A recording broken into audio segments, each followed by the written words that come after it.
Hi guys, welcome back to the channel, and today we'll be talking in continuation to our previous video where we saw how fork works, and we saw a sample program where we printed hello world in parent and child process. Today we'll be looking at it from a conceptual view. Let's understand more about fork in this video. This is how basically every Linux process looks like. It consists of a code section where the code is held. There is an initialized data segment section which contains of all the global and the static variables that have been initialized. There is an uninitialized data segment which is also known as BSS. It consists of every global and static variable that has been left uninitialized, and it is set to 0 by the kernel before the program runs. There is a upward growing heap section, downward growing stack section, and the other regions are reserved for kernel space.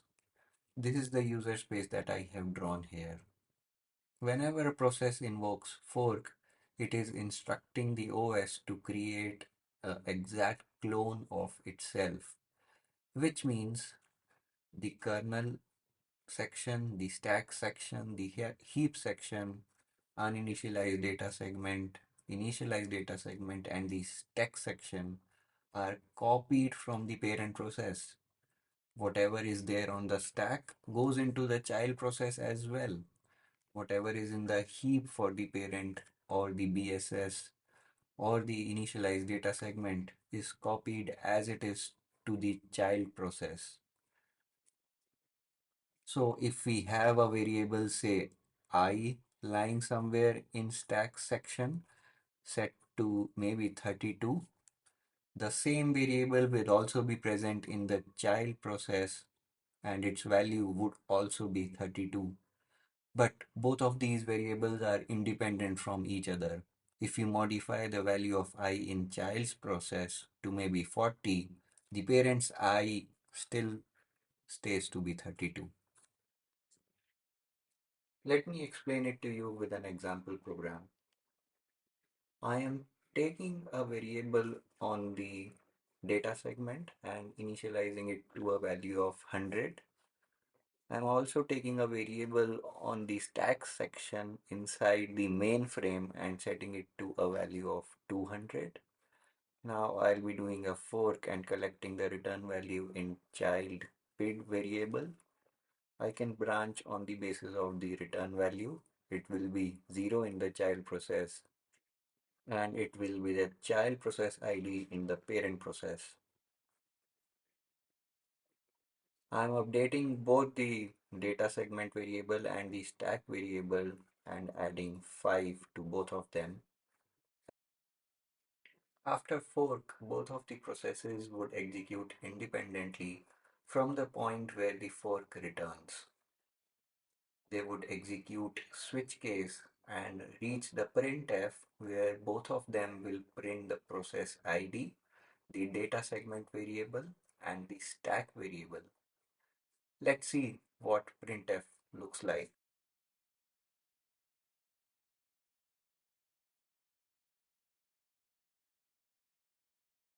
As you can see, process ID 2469, which is the child, has updated both of its data segment variable and stack variable and added a value 5, whereas the values in the parent process are unchanged. Here is a good diagram that explains fork in respect to parent-child relationship. This diagram also introduces few new terms that are wait, exec, and sick child. Let's see the flow of this diagram. The parent process starts executing a program A. It does something and then maybe after some time it invokes fork, which result in creation of a new child process which has been depicted here.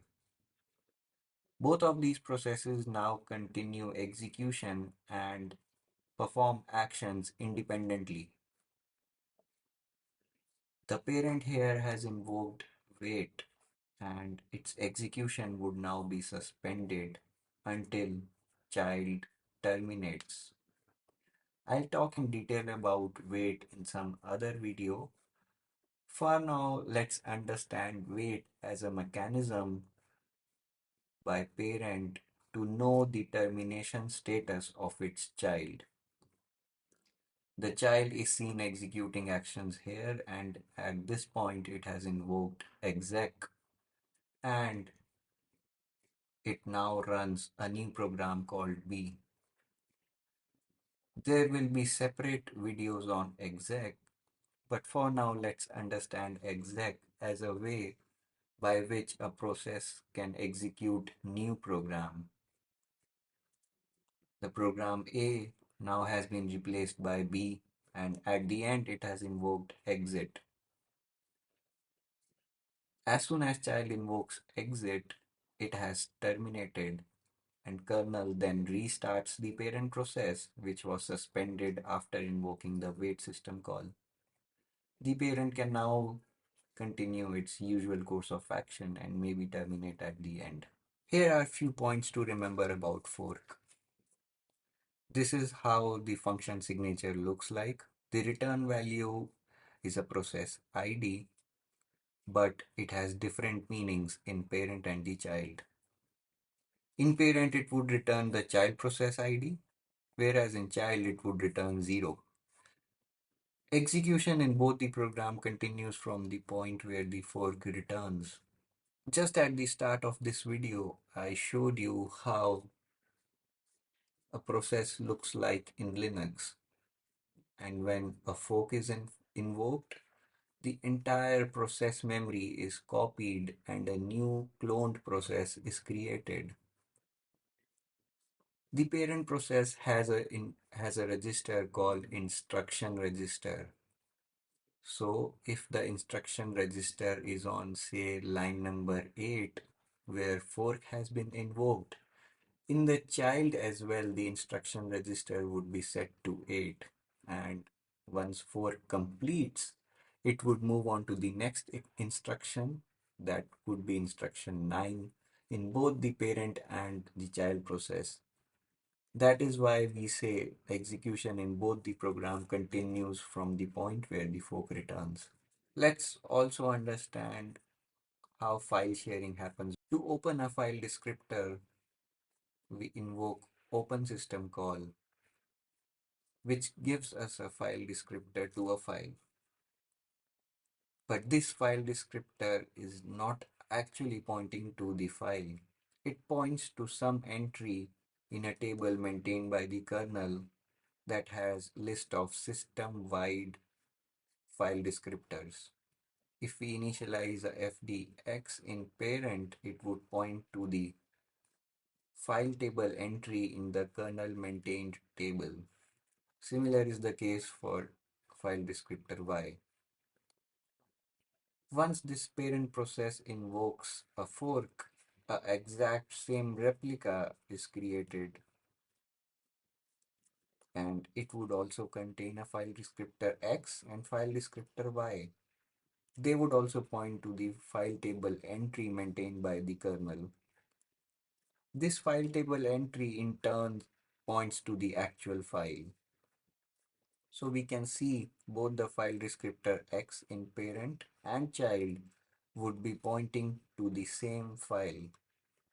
If parent writes something to the actual file, child would be able to retrieve this information.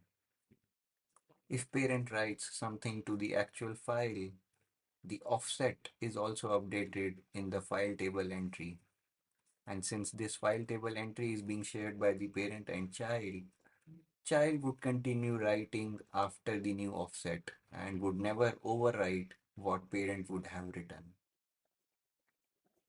Let's assert this understanding with the help of a program. I have copied the previous fork program and added an open system call. I have added ocreate to let the system create the file if it's not yet there and truncate it if it's there with the help of trunc flag. There are strings written by the child and the parent saying written by child and written by parent in case 0 and default. Let's see what it prints into the file. As you can see, it is saying written by parent and written by child, and none of the strings have been overwritten. I'll also print the file offsets to see that the offsets are shared amongst the child and the parent process.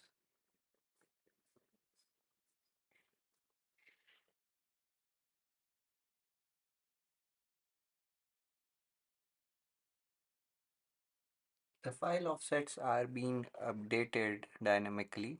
The parent offset is 26 initially, and that has been updated to 50 such that they never overwrite each other's offset. That's all for this video, guys. In the next video, we'll be talking about copy on write mechanism and move on to talking about monitoring child processes. Thank you for watching.